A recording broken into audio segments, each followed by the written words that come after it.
G'day there guys, it's Connor here from Marquee Industries and we are back with some more Reddit stories. Don't forget to hit like and subscribe and let's get right into it. Posted on Am I the A-Hole by user Brother Conflict, this one's titled, Would I be the A-Hole if I skipped my sister's wedding? I, 23 male, am one of 7 kids. There's Lydia, 31, Josh, 28, Leo, 25, me, then Aaron, 21, Nadia, 18, and the surprise child, Lexi, 4. With that many siblings, it's easy to get lost in the crowd. Some of us have our positions, so to speak. Lydia's the oldest, Lexi's the baby, I have a kid. Yes, that's my descriptor. Opie gave us a grandchild. Erin is the golden child. She was the last planned child, the one supposed to tie up our family. She was born premature, so I understand that my parents coddled her to an extent, but it's more than that now. Erin's getting married and recently told us that she's brought the date forward due to a cancellation. No big deal, it just means they're getting married sooner. But the new date lands on the date of Nadia's high school graduation. Erin was sympathetic, but said she's already committed to the date. They've printed the invitations. My parents normally go overboard on our high school grads, but they said that they just have to miss Nadia's. We were all sympathetic, but it wasn't intentional. Or so I thought. But Nadia later told me, and Leo, that she was there when Erin got the call about the cancellation and told Erin that she was graduating that day, but Erin just laughed and accepted the date anyway. This, as much as I hate to admit it, sounds like a very Erin thing to do. She booked her engagement part for the night of Nadia's 18th birthday. Luckily, she wasn't celebrating until the weekend. She announced her engagement at my oldest sister's wedding anniversary. Everything is about her. I confronted Erin about this, and she said that Nadia's high school graduation didn't matter. She wanted to get married to the love of her life sooner, and our family had been to plenty of high school graduations at this point anyway. She said something like, "We still have Lexi." But here's what gets me the most. Nadia's been looking forward to this for so long. She's watched all of us graduate and have these huge celebrations thrown by our parents. I asked Nadia what she wanted, and she said she wanted to have her day. So I told my family that me and Nadia won't be attending the wedding. Leo has also dropped out. Everyone's angry, Erin's furious, and I didn't make it better by telling her that I could watch our other siblings get married since it's all the same in her eyes. Mum's trying to convince me to come to the wedding because graduation isn't as important, but I feel like if I don't do this, then it sets a precedent in Nadia's life that she's always going to mean less than Erin. I've had messages calling me an a-hole, an idiot, etc. They're telling me to step up and be a good brother, but that's what I'm doing. My son is supposed to be the ring bearer, but with how my family is reacting, I'm considering pulling him out of the wedding too. My dad's told Nadia he'll take her to dinner after the wedding. Nadia's currently staying with me because Mum won't stop cornering her. Am I the a-hole? Wow, no, good on Opie for standing up for his sibling. I would understand if it's a mistake on Erin's part that she, messed up the dates or something, but the fact that she kind of intentionally and almost maliciously made the date the same makes her in the wrong for sure. What do you guys think? Let's see some comments. Not the a-hole. Erin tried to make her little sister's graduation all about her, and you're being a good big brother and standing up for Nadia. Also, I'm extra petty, but I would pull your son out of the wedding in solidarity for Nadia. By the way, I could watch our other siblings get married since it's all the same in her eyes. Boom. Not the a-hole. Please don't be petty. The following things would be petty, which I don't recommend doing. Pulling your son last minute from the wedding, show up to the reception with Nadia in her graduation robe, make a speech congratulating Erin on the wedding, and then shift it to Nadia for being such a good sport. Nadia, thank you. Thank you for sacrificing your special day for the sake of Erin. I know we usually throw huge celebrations for graduation, but you knew, or I guess you were told, how special this day was for Erin. Keep asking Erin and your mum if you can make use their reception as a party for Nadia as well. Use your son as leverage. Book a performer, a mariachi, to come and play a song congratulating Nadia, and then leave without acknowledging the wedding. There's so much trouble you can cause at the reception, haha. Opie replies, "Oh god, so I definitely shouldn't talk to my family tomorrow to let them know that my son will not be attending the wedding and that he'll be joining us at the graduation instead? That's something I shouldn't do? I also definitely shouldn't wear the fancy suit I bought specifically for the wedding to the graduation, right? Cufflinks and all?" Not the a-hole at all, and I would have done the same as you. What Aaron and your folks don't seem to get is when they say, graduation is less important, that's not what Nadia hears. She hears, Nadia is less important, and Aaron certainly has a history of treating her that way. Good for you for trying to help Nadia feel like she matters too. Another comment says, Aaron already had her engagement party on Nadia's birthday too, and announced her engagement at the other sister's wedding. She must just hate her sisters. She's so self-centered. And Opie replies, and those are just 2 examples. Here are some honourable mentions.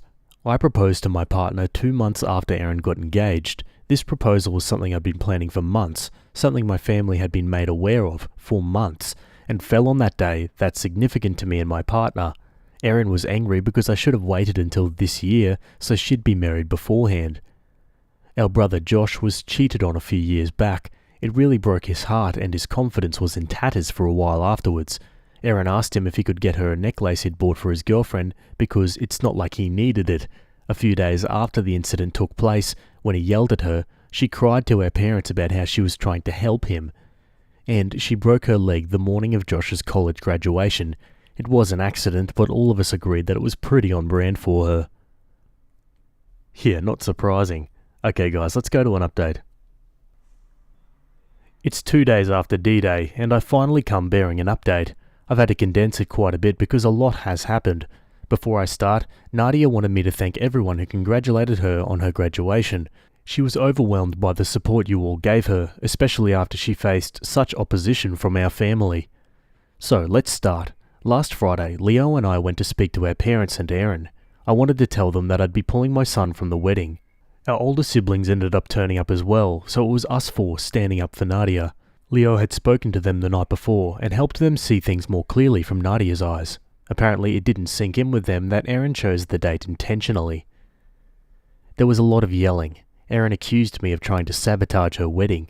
Our parents tried to convince me to let them take my son to the wedding, but I stood my ground. I felt a lot stronger with my older siblings with me. There's only 2 years between me and Aaron after all. I'm not much of an older brother. Luckily, Lydia was there. Her words carry more weight as the eldest, and she didn't give Aaron or my parents a room to argue, as she told them that Aaron chose the date intentionally, admitted as much in front of me and Leo, and that this was normal behaviour for her. Lydia told them that if they continued to favour Aaron so blatantly, the rest of us would go no contact, and Lexi would likely follow in the future. Our dad started yelling, not at us but at Aaron, surprisingly.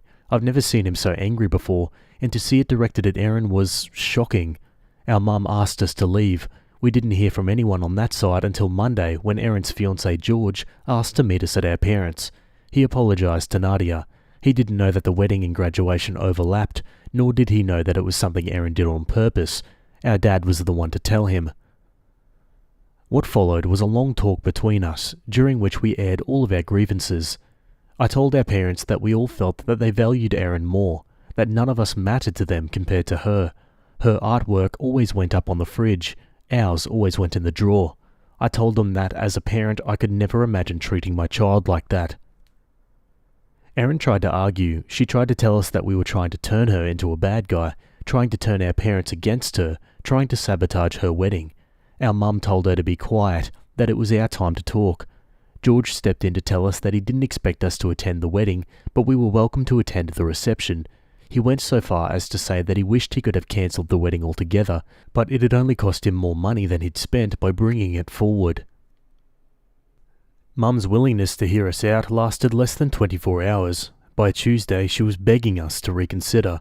Apparently our feelings meant nothing in the face of Aaron's dire stress and the fact that people would be questioning our absence on the big day. I haven't spoken to my mum since, but I did ask my dad to bring me some of Nadia's things because she's going to be staying with me full time. We have officially gone no contact with our mother. Dad took Nadia out for an early graduation celebration on Wednesday. They had a daddy-daughter date that I think she really needed. He apologised for a lot of things and told her he wanted to do the same with the rest of us, but Wednesday was about her. I'm happy she got that one-on-one time with him. She was happy coming home to me. In our sibling group chat, she said that she really thinks Dad is going to try to mend bridges with us, even if Mum won't. Dad also turned up early yesterday morning, I'm talking 6:30 a.m, to give Nadia flowers. He told her that he was proud of her. George even called while he was getting ready for his big day to congratulate Nadia, which I really appreciated. We didn't hear from Mum or Erin. Our paternal grandma ended up coming to the graduation with us. It was a great day, like a really great day. We didn't think about the wedding, didn't think about Erin. We just had fun together. My son got to wear his aunt's cap and gown and nearly drowned in the fabric. Our grandma tried on the cap too. We took photos and sent them to our dad, who posted them in a Facebook post he wrote to congratulate both Erin on her wedding and Nadia on her graduation, and we laughed about how it must have ticked off our newly wedded sister. We went out for dinner, and we, as siblings, gifted Nadia money for a week away with her best friend, which somebody suggested in a comment on the initial post. I texted George my congratulations. Despite everything, I do hope he and Erin are happy together. While she might not love us, I don't doubt that Erin loves him. Yes, she wants her spotlight and her moment, but I don't think she's marrying him just for that. Bringing the wedding forward? Sure, that's a hugely malicious tactic to bring herself more attention. Marrying him for the sake of having a wedding? She isn't that type of narcissist. As of right now, I plan on staying no contact with my mum unless she makes some big changes. This is a sentiment shared not only by the majority of my siblings, but also encouraged by our dad and grandma. She's tried reaching out to me and my partner, mostly berating us for not attending the wedding and accusing us of planning to keep her grandchild away from her. At the moment, our summer looks busy. We're planning on filling it with as many family outings as possible before Nadia leaves for college. We've also got Josh's 29th birthday to plan. Our dad's even joining in. This might cause a bigger rift between him and Mum, but for now at least it looks like we're his priority. Lydia's threat really did something to him. Thanks everyone who left comments on the original post. I know they really cheered Nadia up when she was worrying about whether or not she was doing the right thing by choosing herself. Part of me wishes we could have taken this stand earlier, but it took us a while to find our voices. Looking into the future, I do see 2 empty spaces at my own wedding, but I also see 5 siblings cheering me on. I'm happy with that. Yeah, and he should be. I love the optimism. I mean, it must be so frustrating to deal with a situation like this from your own family. And it's crazy to think how all of this just could have been avoided if Erin had just chosen a different date. Like, that's all it was. It was a date on a calendar. You know, one stupid decision just butterfly effects into all of this. I wouldn't be surprised if Mum and Dad's relationship further deteriorates. Okay, on to another update. It's been about 5 months since I last posted, and I've had some requests for an update, so I figured I'd sit down and write one up. Bear in mind, a lot can happen in 5 months, and that's definitely true for this. Let me start off with July. Erin and George went on their honeymoon, and their absence sent our mum into a frenzy. She wasn't used to having no one around. Someone was always visiting. Mostly Erin, but the rest of us would visit out of obligation and to see Nadia and Lexi. With Erin on her honeymoon and the rest of us no contact, Mum had no visitors and she really didn't like that. Literally the day after Erin left, we started getting bombarded with phone calls. She tried convincing Nadia first, which Lydia thought was a strategic move because Nadia is the more timid of all of us and thus more likely to be persuaded. When Nadia turned her down, she turned her sights on the rest of us. We all got identical phone calls with her trying to persuade us to go visit her, to understand her, and to see things from Erin's perspective. She even brought up the circumstances of Erin's premature birth and how it was a miracle that she was even here. Josh told her to do better with Lexi. Lydia blocked her number. When the phone calls didn't work, she started turning up at our homes. She continued spewing much of the same crap she had over the phone and before the wedding. She didn't understand what she'd done so wrong, why we were treating her like this. She called me ungrateful and disrespectful. She accused us of harbouring unnecessary jealousy towards Erin and that she loved us all equally. I didn't respond to these comments. I was just trying to prevent her from going inside and saying the same things to Nadia, who was with my partner and son in the living room. Her comments didn't deserve a response, and when she was done I asked her to leave as calmly as I could, but truthfully, I felt a little like crying. But who wouldn't feel crappy with their mum yelling in their face like that, trying to downplay years of pain and calling it unnecessary jealousy? My siblings and I have been let down time and time again by her and our dad ever since Erin was born. They missed out on so many things over the years, both big and small, but we had one thing, One thing that they never missed, and we were happy with just that one thing, and that was our high school graduations. But they couldn't give that to Nadia. All we had were our high school graduations. They missed Josh's college graduation because Erin broke her leg. It was an accident, I get that, but they never made it up to him. They never celebrated this huge achievement afterwards, and he just had to grin and bear it. Our mum didn't turn up to my partner's baby shower after making such a huge fuss about it because Erin didn't want to go and wanted them to get their nails done together instead. But our jealousy is unnecessary? Sorry. I don't know how I managed to stay calm when she was yelling at me, but I did. Asking her to leave made her switch tactics though, and she started calling out for my son, trying to coax him to go to her and telling me that she had a right to see her grandson. My partner stepped in then because she was seething and took my place at the door. Mum yelled some more, but she left when my partner threatened to call the cops. Mum repeated this song and dance with my older siblings, but similarly got nowhere with them. Then came the Facebook posts, indirect rants about ungrateful people and how shocking it is that some kids could turn against their parents so easily. Erin somehow got involved while on her honeymoon and called Lydia to scold her for being mean to our mum. But as I've said before, Lydia is angry and she's had enough. Whatever she said to Erin prevented her from calling the rest of us. There was then a Facebook post about how much it hurt to be kept from a grandchild. Now there were no names mentioned, but there is only one grandchild and that's my son. My mum's sister called me. There was yelling. I blocked the number. I know Dad was trying to convince our mum to just leave us alone. He kept apologising because she just wasn't listening to him. Erin came home after 2 weeks. She tried reaching out to Lydia again, asking for us all to talk because, and this is a quote from Lydia, clearly you, or we, all have some issues to work out. We did not turn up. Erin was very angry at that because she's not used to us turning up for her.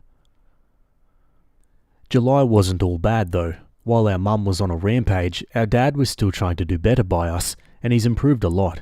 In July, he and I went out for a meal together, just the two of us, and grabbed a drink, and he apologised. It wasn't a generic apology that he could have repeated to all of us, about how he's sorry that he hurt us and neglecting us, but he brought up specific instances that he wanted to apologise for. He thought back on all those years, and picked out moments that he wanted to apologise to me for. I know he did the same for the others, but having him apologise for things like cancelling a fishing trip because Erin needed him was something I wasn't expecting. And I never really cared for fishing, but I wanted to go on that trip because I always saw it on TV, you know. I'd always see a dad and son fishing together, and I wanted to have that. I wanted Dad to prove that I was a priority to him somewhere deep down. It didn't happen, and I never asked again. But we went fishing in July. What started as a trip between the two of us soon grew into a family day out when my siblings expressed an interest in going fishing too. My brothers first, then Nadia, and even Lydia, who hates the smell of fish. Dad brought Lexi and I brought my son, and it was great. It was one of the best days of my life. I suck at fishing, but I'm pretty great at collecting seashells. It was brilliant. Our parents did end up arguing when Dad went home. I wasn't there, so I don't know every little detail, but from what Dad told me, the argument was mostly because Mum didn't understand why we were still in contact with him and not her. She found it insulting that we were repairing our relationship with him. She was angry that Dad wasn't pushing us to forgive her, or why he wasn't stopping us from acting out. She was angry that he didn't extend an invitation to her and Erin for the fishing trip, and she was even angrier when he explained that their presence would make us uncomfortable. Josh turned 29 at the end of July. We booked an escape room for the 5 of us siblings. Then we met our dad and partners for dinner that evening. Josh introduced us to his new partner for the first time. All of our attention was on Josh. The day was completely about him, which was a first for our family. Then there was a party thrown for him by his friends, which I came out of with a massive hangover. Mum started giving us the silent treatment in the middle of August. Dad moved out in September. While we were getting the silent treatment, Dad was bearing the brunt of her anger, and it really took it out of him. He was trying to do better by us, and she was trying to villainize us, and he ultimately told her that if she didn't take accountability for her actions soon, then he'd be contacting a lawyer. Mum didn't take him seriously. He's been staying in Lydia's guest room since. Mum doubled down and said that he was blind for not seeing how we were manipulating him. Unlike the rest of us, Dad obviously still has regular contact with Erin, and according to him, she's even told Mum to reconsider. Unsurprisingly, Erin's involvement is what got Mum to relent. I'm not sure if she's thinking about how she's treated us or if she's silently stewing. I know she asked Dad if he's going to move back home, but he said that it was better for them to have space right now. Personally, I'm struggling to see an outcome where our mum sincerely admits that she was in the wrong. I think she'll say it just to get Dad back home and the rest of us talking to her again. I don't think she'll ever hold us to the same level as Erin. In brighter news, there's officially less than a year left until my own wedding. Currently, there's no place for my mum or Erin. My partner Jade and I are having our fathers wear ties that match me and my groomsmen, something I originally didn't plan to do, but I'm happy with the change. Nadia's settled in at college. She's made some new friends with kids in her classes and she's enjoying it. She's happy. Even though we have an active group chat, she FaceTimes me every few days just to talk. Most of what she says I've already read in the group chat, but I'm always willing to listen to her stories again. Nadia never used to talk this much. She looks a lot happier now than she did 5 months ago. I think that's everything. I'm sorry for the novel, but like I said, a lot can happen in 5 months.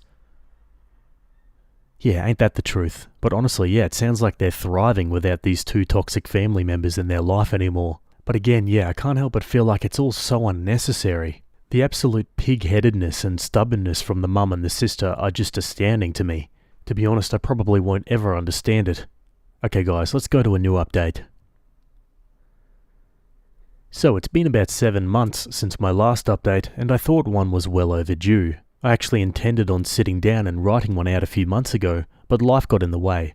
A lot has happened, most of it good, some of it not. I'm sure you can guess what or who the reason for the not good moments were.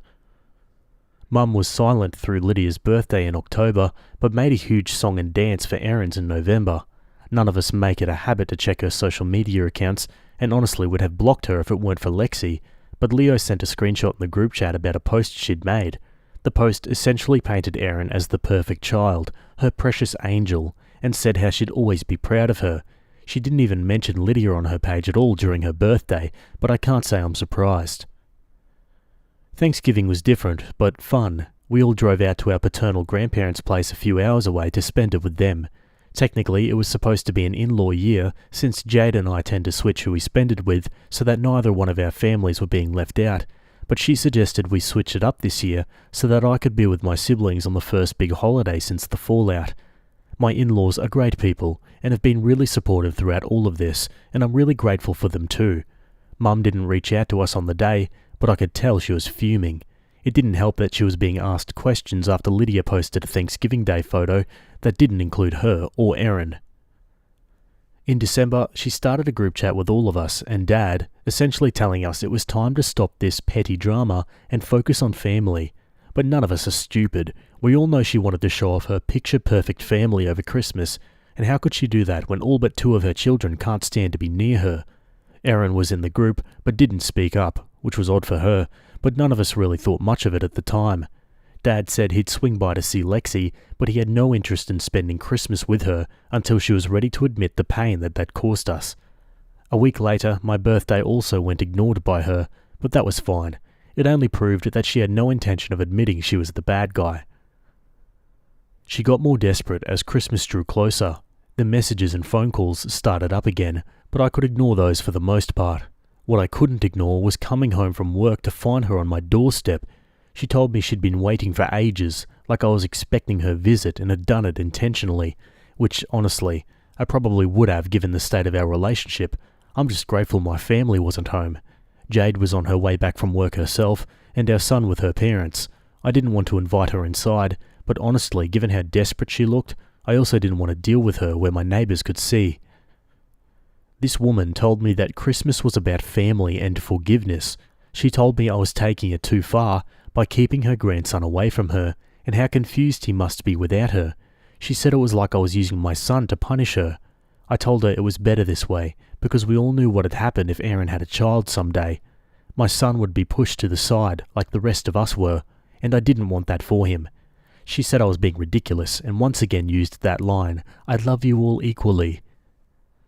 I asked her to leave because nothing was changing my stance, and I wasn't going to be spending Christmas with her.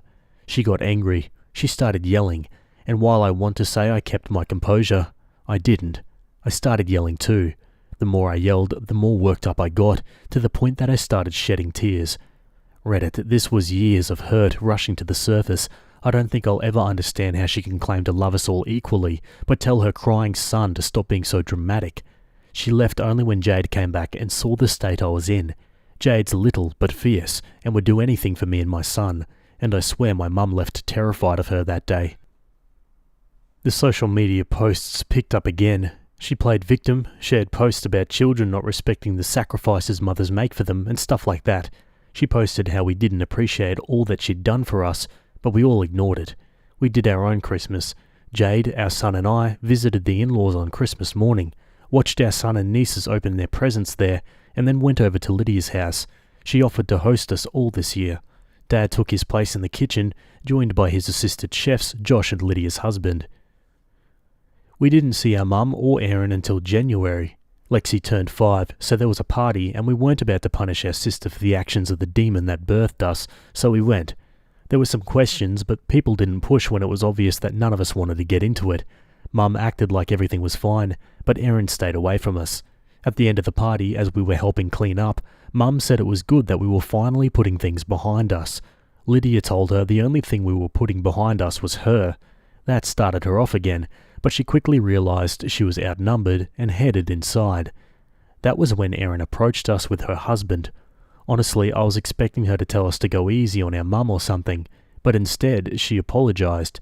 She said she'd been doing a lot of thinking since all of this started, and she realised that she treated us badly her whole life, and part of that was influenced by the way our parents treated her. She told us she didn't expect us to forgive her, but that she just wanted to tell us that she was sorry. We left a little while later. There was silence at the end of January and in February for Leo and Nadia's birthdays, but we were expecting that. Our days never did matter to her after all. I got married in April without my mum present. It was hands down one of the best days of my life, second only to the birth of my son. Jade and I were surrounded by the people we cared about most, and who cared about us in return. I had both of my brothers as my best men, Nadia and Lydia with bridesmaids too. It was better than anything I could have imagined. Honestly, I'm still blown away by the fact I now get to call Jade my wife. It's been amazing. But I'm sure you're all wondering how my mother handled this, and I can tell you plainly that she did not handle it well. Truthfully, when we sent out invitations, part of me hoped that the news just wouldn't get back to her. I hoped it'd go smoothly enough that I wouldn't have to actually talk to her about this decision, but of course that'd be too easy. She showed up a few days later, banging on my door, demanding I talk to her. I went out. I didn't let her in, despite knowing that the neighbours could see us, and that was solely because I didn't want her inside my home, where my son was. I didn't want her scaring him like she was undoubtedly doing. She demanded to know what I was playing at, how I could be so cruel, how I could exclude her from such a special day. I told her plainly that my wedding was a day for me to celebrate with my close loved ones, and she wasn't someone I considered close or a loved one anymore. She'd made her bed. She had to lie in it. Part of me worried that she'd turn up at my wedding. She came by the house a few more times, but stopped when I threatened to call the cops. I didn't do it sooner because I guess I'm soft at heart and didn't want to see my mum in any trouble. But every time she showed up to spew some bullcrap about me being a terrible son for doing this to her, it drained me. There were social media posts, of course. I had relatives reaching out to me to tell me I should invite her, what kind of son am I, etc., but they stopped when I told them I'd take back their invites too. No one mentioned her at the wedding, and she didn't try showing up. She did, however, try to prevent Lexi from being a flower girl, like I promised, but Dad quickly nipped that in the bud. Which takes me to the next point. My parents are officially over. Dad sent her divorce papers sometime in February, and I don't think he's looking back at all. This is something that also shocks me, because this time last year he was much the same as she was. He was someone who cared more about Erin than any of us, someone who brushed off our achievements if they somehow interfered with hers, and now he was an advocate for us. Every time Mum posted something on social media belittling us, he responded with a post uplifting us. I never imagined having such a good relationship with my dad, but here we are. We helped him move into his own place back in March. He's a new man, honestly. He's worked out a 50-50 custody agreement for Lexi because as much as he'd be happy to have full custody, he wants to believe that she can change like he did. He has said, however, that if he catches even the slightest hint of Lexi being mistreated like we were, he'd be filing for it. In the case of my siblings, life has been going good for them too. Leo got a raise at work and has adopted a dog that my son is obsessed with, to the point that I think we may need to get a dog ourselves. Josh and his partner are going strong. He fits right into our family, and I couldn't be happier for Josh. He's found someone that really cares about him, and I can tell he's in love. Maybe there will be wedding bells there soon. Lexi, well, Lexi's 5, so there's not really much going on in her life. I think she recently made my dad join her tea party. Hey, that sounds pretty important to me. Quick edit to add. Lexi is obviously aware that things have changed. She's naturally confused about it all. Things changed so much in the space of a year, and I can't imagine what it was like for her living with our parents when Mum was angry all of the time. We've let her know that we'll always be there for her, and that we're safe spaces if she needs to talk about her feelings, or if she has any questions to ask. We don't want this affecting her more than it already has. Josh is the one who's made headway on that. He works in childcare and has experience in things like this. Dad is thinking about setting up therapy for her. But I'm sure you're all wondering about Nadia and Erin. Nadia's great. She's honestly thriving. I think being away from our mum, Erin, and the pressures at home has really helped her find herself as a person. She's made new friends, excelling in class, and she's just an overall happier person, which is all I care about. She's happy, I'm happy. She's been invited to move in with my dad now that he has his own place and enough room for her and Lexi, but she hasn't decided on an answer yet. She's more than welcome to stay here if she wants, but I know that she also wants to be closer with our dad. I'll support her no matter what, and I've told her that she can try it with Dad if she wants, and she can come back if it's too weird for her. Erin is another story. We are no longer no contact with her, but we are low contact. After her apology at Lexi's party, Leo reached out to see if it was genuine. All of us were pretty stuck on what to do, to be honest. Erin was never someone to bow her head and apologise, but how could we know if it was genuine and not a ploy to get us to forgive our mum or something? Erin asked to speak with us in person when Leo reached out to her, and we agreed because we were curious to see how it would go. We also agreed that if she tried anything, we would be leaving immediately and would block her again. The meeting happened in mid-January, between Lexi and Leo's birthdays. We met at her place. Erin looked like a nervous wreck, like she hadn't slept all night, and honestly it was really weird because she's normally so put together. Like even when she was throwing tantrums, she looked better than this. We sat down and she started off by apologising to us again. She said that she was needlessly cruel and unfair to us, especially Nadia, and even apologised for trying to ruin her graduation.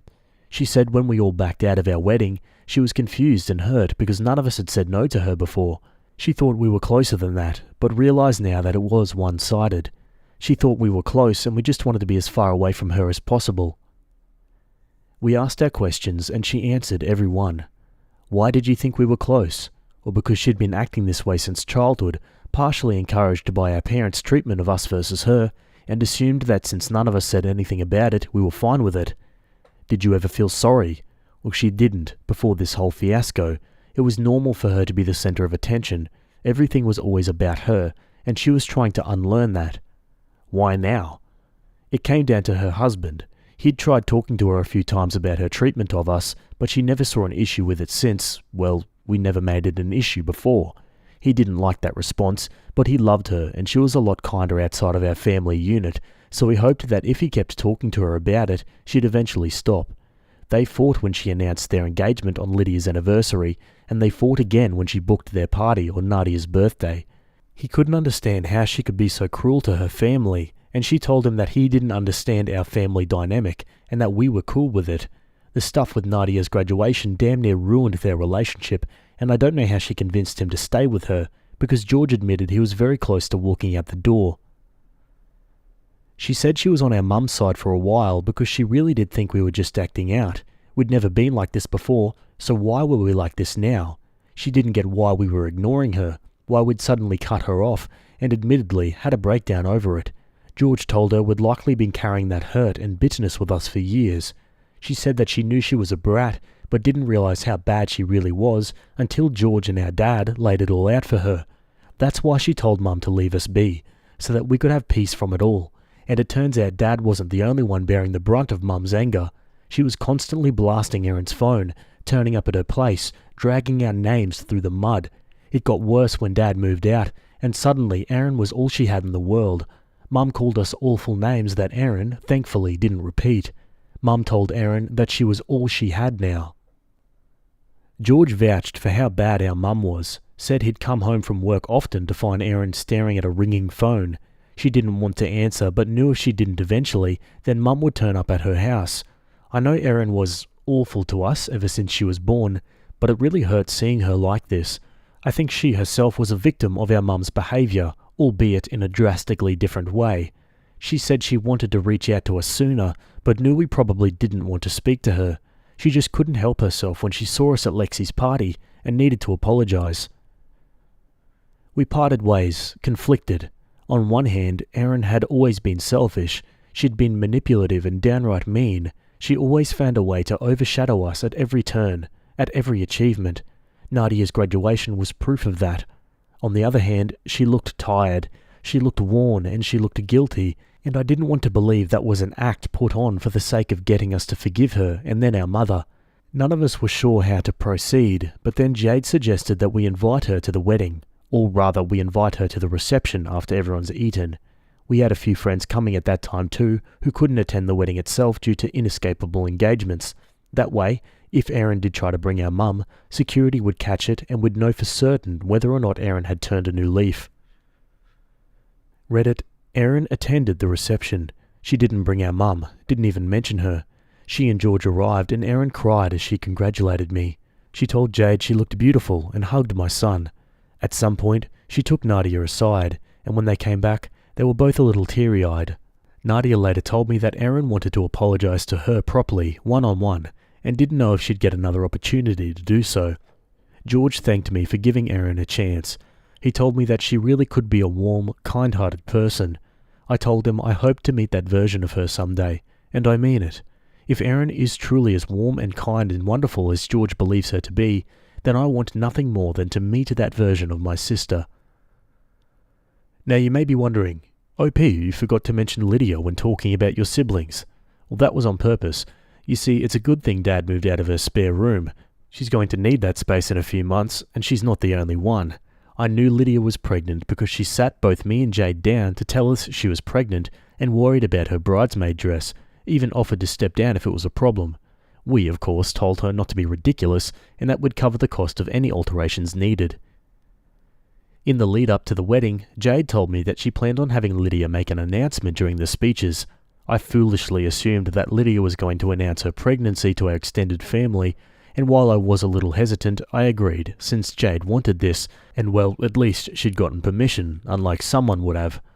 Reddit, Lydia made a speech about pregnancy, and how she couldn't wait to be a mum, and how she was grateful to be sharing at least part of her pregnancy journey with Jade. Reddit, this was how I found out my wife was expecting our second child. Again, I wish I could say I maintained my composure, but I didn't. I cried. I was so overwhelmed with happiness that I couldn't help myself, and I'm sure my friends will forever make fun of me for it. It felt like all the crap we'd been through this past year was worth it all for that moment. To have my family rally around me in an event that I'm sure would somehow have been made about Erin and her wedding if my mum had been present. I haven't spoken much about how this past year has made me feel. Truthfully, I felt like crap for most of it. I felt like curling up and disappearing. I felt rotten and useless simply because my mother told me I was. I felt sometimes like I couldn't show how I was feeling because Nadia was here and I didn't want her to blame herself any more than she did. I'm in therapy now, and I'm not the only one, and I'm healing. Right now, I'm happy. I'm so unfathomably happy that I can barely understand it. I'm happier than I've ever been, and I know my siblings will say the same. While our mum will probably say that our family has fallen apart, that's not true. Hers has. The family that she made has fallen apart, but ours has grown stronger. It has grown so unbelievably strong. We were a united front before, but it's like now we've upgraded our defences. We're coming out of this with stronger relationships with each other, a real relationship with our dad, and 2 new family members on the way. This is what our mum is missing out on, and it's all her own fault. Maybe I'll update you again in the future. I'm not sure if our mum knows yet about Lydia and Jade's pregnancies, but the announcement is out there. We do have her blocked on social media though, so maybe no one's told her the good news. Erin hasn't at least, so if anything happens on that front, I'll let you know. But for now, I'm happy with where my life is. Thank you all for your support again, and I hope you have an amazing day. Wow, I don't know about you guys, but I was just grinning from ear to ear reading that last update. I got a little panicky when it said that Lydia was going up talking about her pregnancy, but to do that, to announce the other pregnancy, oh god, chef's kiss. And yeah, also such a relief that they could reconcile with Erin to an extent. Like Opie said, Erin was a victim in her own way, and while she did take advantage of the golden child kind of persona, she was still going to come out with problems because of the way her mum treated her. It's a different kind of abuse. And the mum, I mean, yeah, what do you say? She was the architect of her own destruction. Whoa, that was poetic. But yeah, maybe one day the mum will have some cathartic realization that, she caused all of the problems in her life, and it's not everyone else's fault like she thinks. When that day will come, geez, who knows? What do you guys think? I'd love to hear your thoughts down in the comments. Anyway, that's it from me today. I hope you guys enjoyed that story. Thanks for making it to the end, and I'll see you all in the next video. Have a good day. Cheers.